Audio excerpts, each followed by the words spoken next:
200 Days Quiet Time 1월 18일 수요일 큐티를 시작합니다. 오늘은 사사기 20장을 나눕니다. 1절에서부터 48절까지 봉독해 드립니다.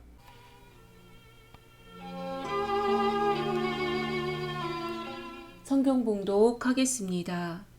사사기 20장 1절에서 48절.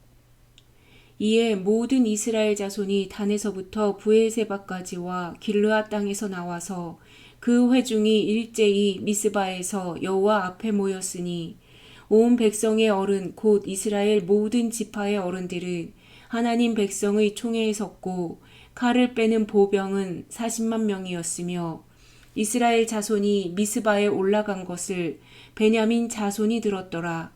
이스라엘 자손이 이르되 이 악한 일이 어떻게 일어났는지 우리에게 말하라 하니 레위 사람 곧 죽임을 당한 여인의 남편이 대답하여 이르되 내가 내 첩과 더불어 베냐민에 속한 기브아에 유숙하러 갔더니 기브아 사람들이 나를 치러 일어나서 밤에 내가 묵고 있던 집을 에워싸고 나를 죽이려 하고 내 첩을 욕보여 그를 죽게 한지라.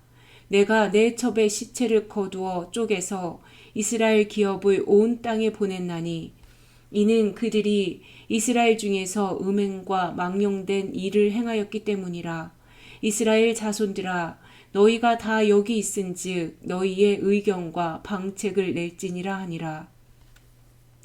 모든 백성이 일제히 일어나 이르되 우리가 한 사람도 자기 장막으로 돌아가지 말며 한 사람도 자기 집으로 들어가지 말고 우리가 이제 기브아 사람에게 이렇게 행하리니 곧 제비를 뽑아서 그들을 치되 우리가 이스라엘 모든 지파 중에서 100명에 10명, 1000명에 100명, 10,000명에 1000명을 뽑아 그 백성을 위하여 양식을 준비하고 그들에게 베냐민의 기브아에 가서 그 무리가 이스라엘 중에서 망령된 일을 행한 대로 징계하게 하리라 하니라. 이와 같이 이스라엘 모든 사람이 하나같이 합심하여 그 성읍을 치려고 모였더라. 이스라엘 지파들이 베냐민 온 지파의 사람들을 보내어 두루 다니며 이르기를 너희 중에서 생긴 이 악행이 어찌 됨이냐. 그런즉 이제 기브아 사람들 곧 그 불량배들을 우리에게 넘겨주어서 우리가 그들을 죽여 이스라엘 중에서 악을 제거하여 버리게 하라 하나 베냐민 자손이 그들의 형제 이스라엘 자손의 말을 듣지 아니하고 도리어 성읍들로부터 기브아에 모이고 나가서 이스라엘 자손과 싸우고자 하니라. 그때에 그 성읍들로부터 나온 베냐민 자손의 수는 칼을 빼는 자가 모두 26,000명이요 그 외에 기브아 주민 중 택한 자가 700명인데 이 모든 백성 중에서 택한 700명은 다 왼손잡이라. 물매로 돌을 던지면 조금도 틀림이 없는 자들이더라. 베냐민 자손 외에 이스라엘 사람으로서 칼을 빼는 자의 수는 40만 명이니 다 전사라. 이스라엘 자손이 일어나 베델에 올라가서 하나님께 여쭈어 이르되 우리 중에 누가 먼저 올라가서 베냐민 자손과 싸우리이까 하니 여호와께서 말씀하시되 유다가 먼저 갈지니라 하시니라. 이스라엘 자손이 아침에 일어나 기브아를 대하여 진을 치니라. 이스라엘 사람이 나가 베냐민과 싸우려고 전열을 갖추고 기브아에서 그들과 싸우고자 하매 베냐민 자손이 기브아에서 나와서 당일에 이스라엘 사람 22,000명을 땅에 엎드려뜨렸으나 이스라엘 사람들이 스스로 용기를 내어 첫날 전열을 갖추었던 곳에서 다시 전열을 갖추니라. 이스라엘 자손이 올라가 여호와 앞에서 저물도록 울며 여호와께 여쭈어 이르되 내가 다시 나아가서 내 형제 베냐민 자손과 싸우리이까 하니 여호와께서 말씀하시되 올라가서 치라 하시니라. 그 이튿날에 이스라엘 자손이 베냐민 자손을 치러 나아가매 베냐민도 그 이튿날에 기브아에서 그들을 치러 나와서 다시 이스라엘 자손 18,000명을 땅에 엎드려뜨렸으니 다 칼을 빼는 자였더라. 이에 온 이스라엘 자손 모든 백성이 올라가 베델에 이르러 울며 거기서 여호와 앞에 앉아서 그 날이 저물도록 금식하고 번제와 화목제를 여호와 앞에 드리고 이스라엘 자손이 여호와께 물으니라. 그때에는 하나님의 언약궤가 거기 있고 아론의 손자인 엘르아사르의 아들 비느하스가 그 앞에 모시고 섰더라.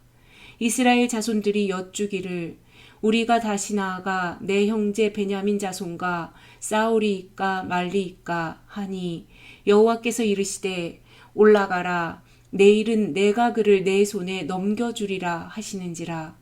이스라엘이 기브와 주위에 군사를 매복하니라. 이스라엘 자손이 셋째 날에 베냐민 자손을 치러 올라가서 전과 같이 기브와에 맞서 전열을 갖추매 베냐민 자손이 나와서 백성을 맞더니 꾀임에 빠져 성읍을 떠났더라.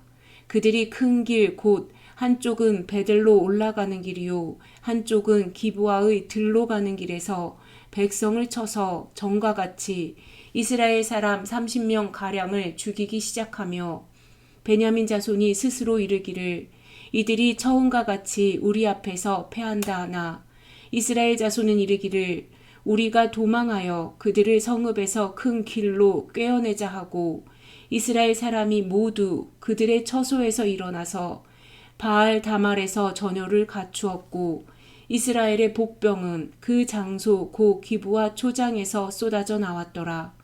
온 이스라엘 사람 중에서 택한 사람 10,000명이 기브와에 이르러 치매 싸움이 치열하나 베냐민 사람은 화가 자기에게 미친 줄을 알지 못하였더라.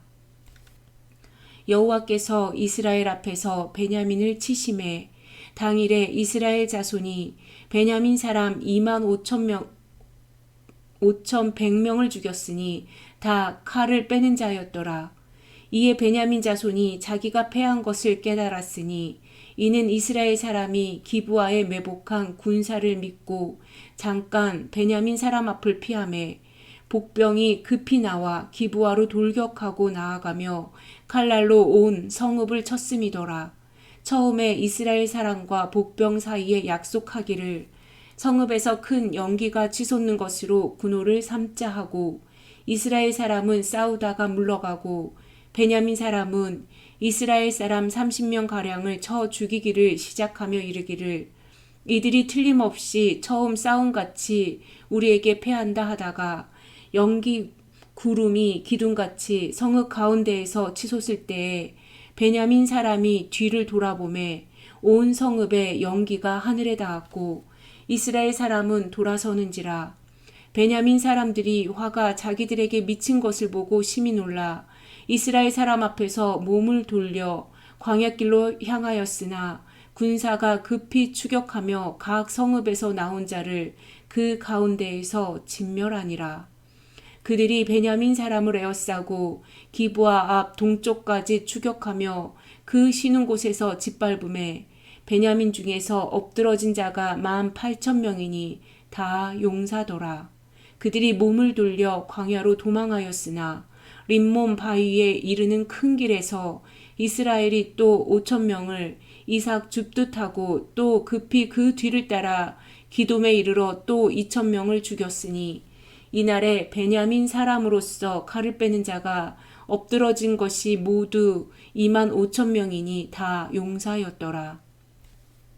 베냐민 사람 600명이 돌이켜 광야로 도망하여 림몬 바위에 이르러 거기에서 넉 달 동안을 지냈더라.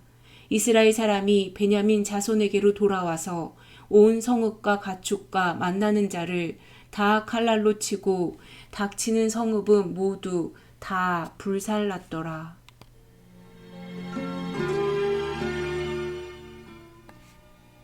포인트 해설. 본장은 이전 장에 레위인이 첩의 시체를 12로 나누어 온 족속에게 보낸 참담한 일로 인한 이스라엘 백성들의 반응으로 시작하고 있습니다.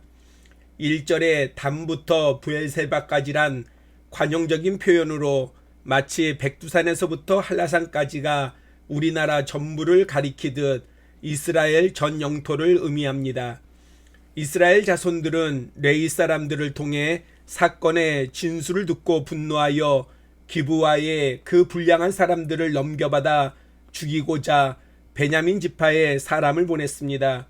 그러나 베냐민 자손들이 그 말을 듣지 아니하고 칼을 뺀 자 26,000명과 물매로 돌을 정확히 던지는 자 기브아 주민 700명이 함께 대적하므로 이스라엘 자손들은 전사인 자 40만 명이 나가 싸우게 되었습니다. 그러나 유다가 앞장선 싸움에서 이스라엘 자손이 22,000명 죽었고 이에 하나님 앞에서 저물도록 울며 여쭈었을 때에 치라 하심으로 이스라엘 자손이 나아가 싸웠으나 18,000명이 쓰러졌습니다. 그래서 온 이스라엘 자손이 베들로 올라가 금식하며 제사를 드리고 여호와께 물으니 다음 날에는 베냐민 자손을 넘겨주시겠다 하심으로 이스라엘이 기브아 주위의 군사를 매복하고 나아가 싸울 때 처음에 패한 듯 도망하다 전열을 가다듬고 싸움으로 35절에 여호와께서 이스라엘 앞에서 베냐민을 치심에 당일에 베냐민 사람 25,100명이 죽었다 밝히며 결국은 이스라엘 사람들이 베냐민 자손에게 이르러 온 성읍과 가축 그리고 만나는 자들을 다 죽이고 성읍을 불살랐습니다. 적용합니다. 주님 앞에서 선하지 않은 것으로 시작된 일은 결과를 선하게 갖고자 해도 과정에 어려움이 많이 있습니다. 그러므로 우리는 주님 앞에서 행하는 데 있어 동기와 과정, 결과 모두를 주님 보시기에 합당하고 선하게 진행해야 합니다. 공동체에 규모가 없으면 마치 본장의 이스라엘 자손들처럼 예상하지 못한 희생과 아픔과 상처를 가져올 수 있습니다. 우리는 각자의 삶뿐만 아니라 소중한 공동체 안에서 말씀과 성령의 임재와 주님께서 주시는 지혜로 항상 규모를 잘 세워야 합니다. 이스라엘 자손들이 전쟁의 과정에서 큰 실패가 있었어도 절망이나 포기하지 않고 주님께 끊임없이 묻고 실천한 것처럼 우리도 어떤 실패와 고난 앞에 무너지지 아니하고 믿음으로 나아가야 합니다. 그러면 주님께서 반드시 승리하게 하십니다. 함께 기도하길 원합니다. 항상 우리의 심는 바와 거두는 바가 선하고 복되게 하옵소서. 우리의 가정과 교회 공동체가 언제나 규모 있게 세워지게 하옵소서. 주님의 위로와 치유가 재난과 질병으로 고난받는 이에게 함께 하소서. 어떤 상황이라도 주님을 찾고 믿고 의지하는 우리 모두가 되게 하옵소서. 오늘도 선한 계획과 바른 과정, 좋은 열매가 가득한 하루가 되기를 축복합니다.